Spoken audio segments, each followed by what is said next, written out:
Hello, I'm Gill Fielding, and this is what's caught my eye in the media this week. Well, I don't know about you, but I can't do flat pack furniture. I get all the bits and the instructions and it makes absolutely no sense to me. So fortunately, somebody else always has to do that bit. And I've never really understood flat pack furniture or bookcases or anything. And I was absolutely staggered in 1968 when the London Bridge was sold to an American and they dismantled it brick by brick, and there were 10,000 bricks apparently, and then took it over to America and reassembled it in Arizona, where it still stands. But of course, when they dismantled London Bridge, they had a video and every brick was labelled and off it went to America. So I was very surprised to read this week about a flat pack house. And it's a 17th century country house called Allwoodley Hall. And it's in boxes. It's not complete, it's in boxes, and it's so many boxes it would take 8 articulated lorries to transport it from one place to another. The current owner, who's selling the flat pack house, country house, for 170,000, says there's definitely no roof and no floors, and they can't guarantee that all the other bits are there either. So there we have it, a flat pack country house, cheap at the price, but it doesn't have a roof. Definitely doesn't have floors, and we're not terribly sure whether all the bits are there in the first place. So good luck to whoever buys that one. Quite a challenge. Well, I was reading today about handbags. Now, for me, a handbag is purely somewhere to keep my car keys and my mobile phone and maybe my lipstick, but nothing more than that. But of course, a handbag, or certainly designer handbags, can be quite a tradable asset, along with things like carpets and watches and paintings and wine, for example. And it turns out that the trade in these, what I call tradable assets, varies depending on what's happening with the economy and what's happening with the inflation.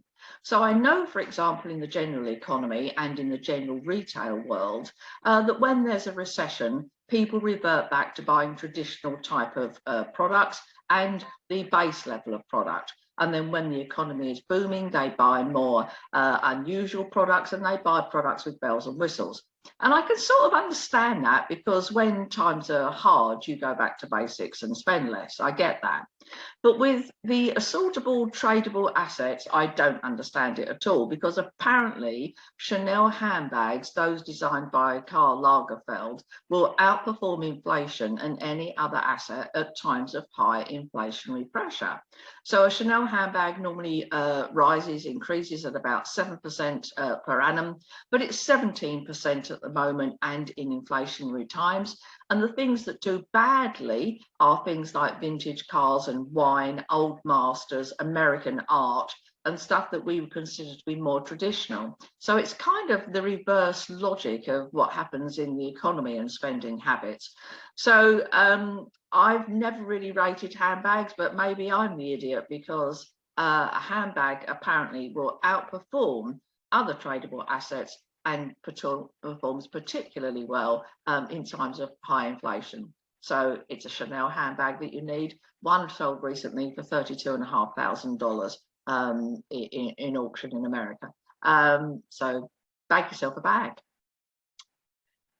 Now, I've watched all of the shenanigans with the Rwandan Air flights this week. And of course, what started out as a great idea, as according to Priti Patel anyway, what started out as a great idea to fly people off to Rwanda who have arrived in the UK without proper status or application as immigrants, turned out to be a great idea, but ended up in nobody actually going anywhere, and the flight never took off. And it started off that there were 130 people going to be on the flight, and then gradually that dwindled and dwindled, and then there was 8, and then there were 7, and then there were 4, and then there were none, because none actually went. And I'm not going to comment on whether it's a good policy or a bad policy. It's not something that I've invested a huge amount of research in.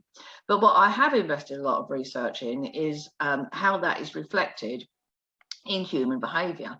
because lots and lots of people start off with a great idea and then gradually they put barriers in the way, and I call it the cop-out culture, and they cop out of doing one bit and then they cop out of doing another bit, and then there's an excuse for not doing a third bit, and in the end there's no message left, there's no strategy left, there's no tactic left.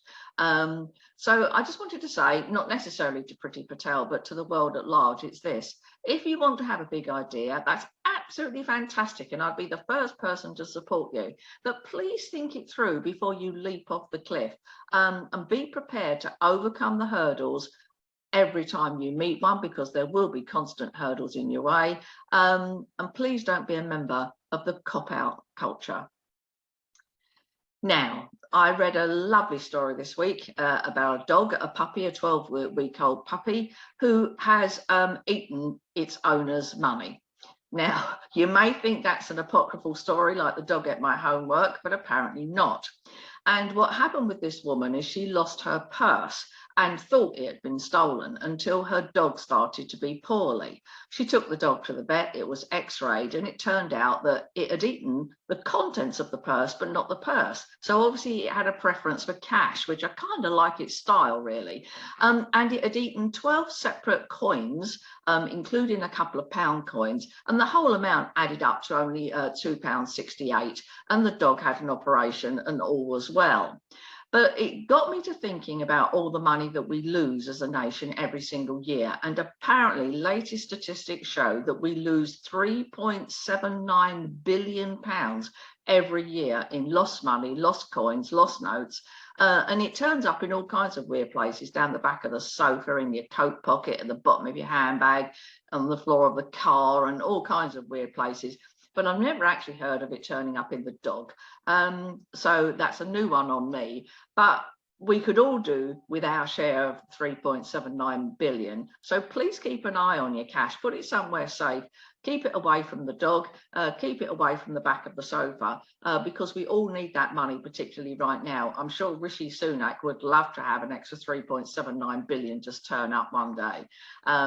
And although we wouldn't have that much, we've got a share of that. So please hold on to your money and keep it away from the dog.